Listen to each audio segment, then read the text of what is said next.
શાહી ચૂરમા લાડુ. ચૂરમાના લાડુ ગણેશ ચતુર્થીના દિવસે બનાવવામાં આવે છે, જે ભગવાન ગણેશને ખૂબ પ્રિય છે.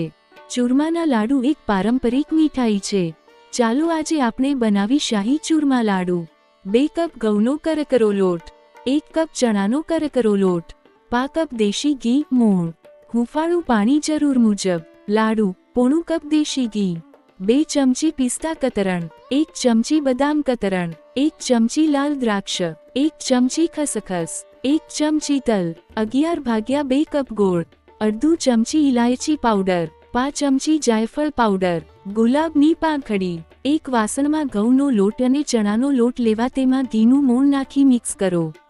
હુંફાળા પાણીથી ભાખરી જેવો લોટ બાંધવો. 10 મિનિટ ઢાંકીને રહેવા દો. તેના મુઠિયા વાળી લો. ગરમ તેલમાં મધ્યમ તાપે તળી લેવા. ઠંડા પડે એટલે મિક્સરમાં ક્રશ કરી લો. હવે એક પેનમાં ઘી નાખીને બદામ, પિસ્તા અને દ્રાક્ષ સાંતળીને કાઢી લો. ઘીમાં ગોળ નાખો. ગોળ પીગળે એટલે ક્રશ કરેલો લોટ નાખીને મિક્સ કરો. ઇલાયચી અને જાયફળ પાવડર નાખો. બદામ, પિસ્તા અને દ્રાક્ષ નાખો. બરાબર મિક્સ કરી લાડુ બનાવી લો. લાડુ પિસ્તા, ખસખસ અને ગુલાબની પાંખડીમાં રગદોળી લેવા. શાહી ચૂરમા લાડુ તૈયાર.